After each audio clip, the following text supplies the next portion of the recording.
Narito na naman tayo para sa isang napaka-sweet at nakakakilig na love story nila Kalingap Edu at Ate Viancy. Mo ay aking makilala at kung ako'y Para sa pagpapatuloy ng ating love story ay ito na ang pinakahihintay ninyong amusement park date ng EDSI Love Team.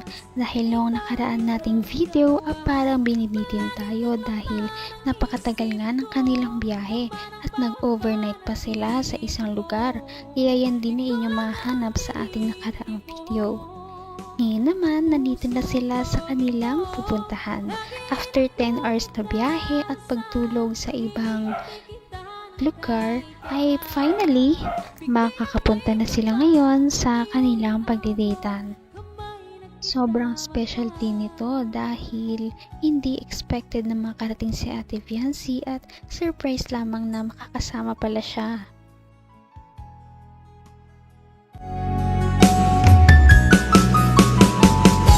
ang nice ko lang. Enchanted Kingdom na. Ito ang una nating destination. Ito ang aking surprise sa'yo. Siyempre, parang, alam mo na, kung nasa anniversary tayo, parang dating ka na. Alam kong gusto mo yung mga ganito. Hindi, magkakaroon lang ako. Ito mas mas parang, ito naman. Kasi sabi mo, sayang yung sayang yung gusto mo dati makapag-Disneyland, di ba? So, ito ang naisip ko. Dito lang sa Pilipinas, pero medyo akawik din. Enchanted Kingdom nga lang. So, okay lang din.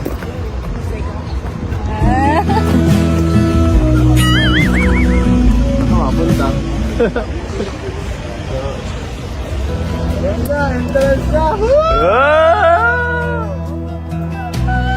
Wonder what would happen if I showed these words to you. Wonder if you laugh at my simple poetry. Or even worse, would you look at me with pity in your eyes? Saying I'm Karna, huwag na natin sayangin ang oras doon. Sigurado mahaba-haba ang pilayan. Huwag mo iwawan lagay. Kung ano ako'y tanggap mo na, hindi ka rin Grabe, dahil sa labas pa lamang ay kitang-kita mo na ang sobrang gandang amusement park na ito.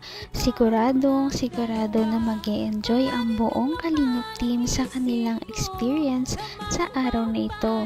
Sigurado magiging worth it ang kanilang 10 hours na biyahe. Sigurado mahaba-haba ang pilayan. Huwag mo iwawan lagay mo sa saan. Mawala. Baka mawala yan. Lagay mo sa diyan mo, mawala. Picture.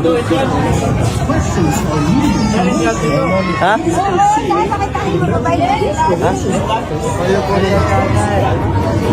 Ano muna tayo? Picture. Picture muna tayo kayo. Hey. Dok, lagi ka Dok. Hi.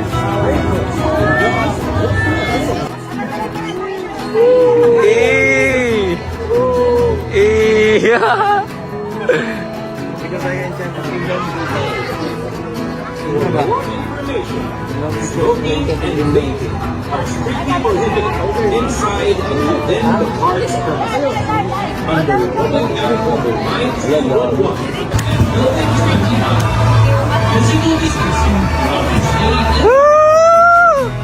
Nakarating din. Nakarating si Beyonce. Tayo pala. Ano? bata ngayon. Para tayong bata ngayon, no? Wow! Grabe, oh. Oh. Okay lang maging bata. Paminsan-minsan. Wag lang palagi. Naman ang bawat panaginip ko. Ikaw lang ang Siyempre dahil kahit hindi na sila bata, ay welcome na welcome pa rin sila sa amusement park. Kahit na anong oras ay pwede naman pumunta dito ang mga matatanda dahil ito ay para naman sa pag-enjoy ng mga tao. At ito ay walang pinipili na edad. Kaya nandito na nga tayo sa amusement park. Diyan, parang ito.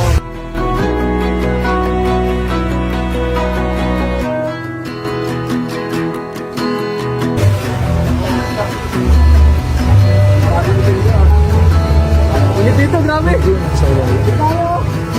Subukan natin nato.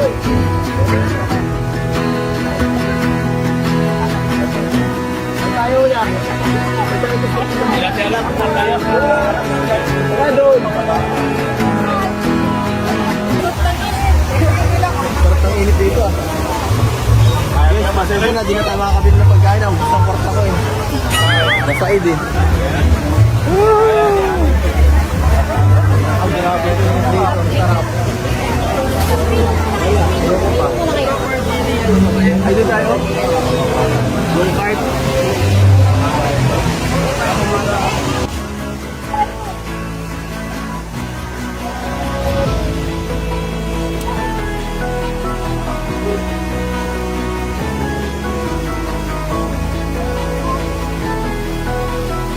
Wala tayo sa kabayo lang.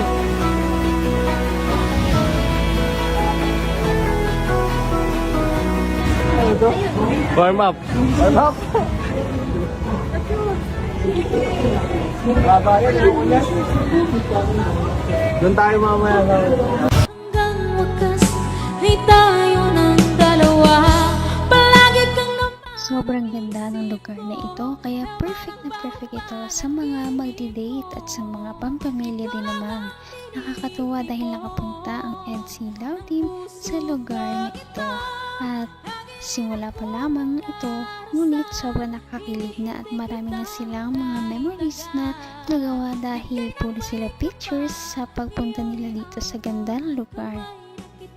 Ito ang sunod ko. Sinunod tayo. Tapos tayo sunod. Tapos roller coaster tayo. Tapos sige. Drop. Tapos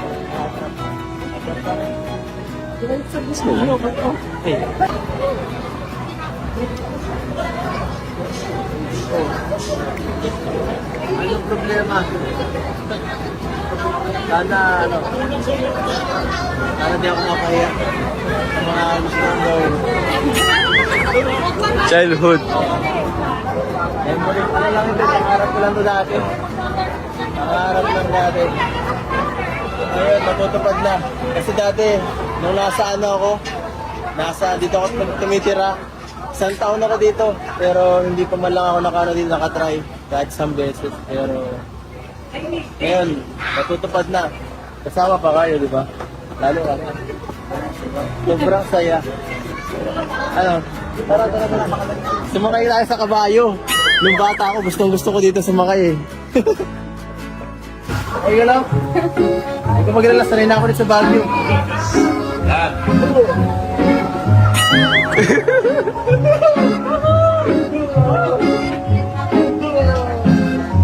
Wala kabayo.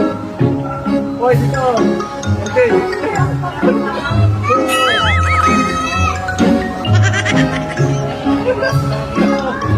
Pambira, yan yan. Dito na rin makikita ang ibang side ng EDC Love Team dahil dito ay makikita natin ang kanilang pagka-childish o pagkabata. Kaya nakakatuwa na makita ang ganitong mga side nila dahil ngayon lamang nila ito ipinapakita. Medyo makulit din pala talaga si Kalingap Edu at sinasabayan naman siya ni Ate Fiancee. Napaka-sweet talaga nila at napakabait ng tambalang ito kaya maraming sumusuporta. Kaya naman sana ipatuloy natin silang suportahan at mahalin si Fiancee, si Kalingap Edu at ang Kalingap Team. Yun lamang at maraming salamat sa panonood. Abangan natin kung magkakatuluyan ba talaga si Kalingap Edu at Fiancee. Hanggang sa muli! Bye! ngayon'y abot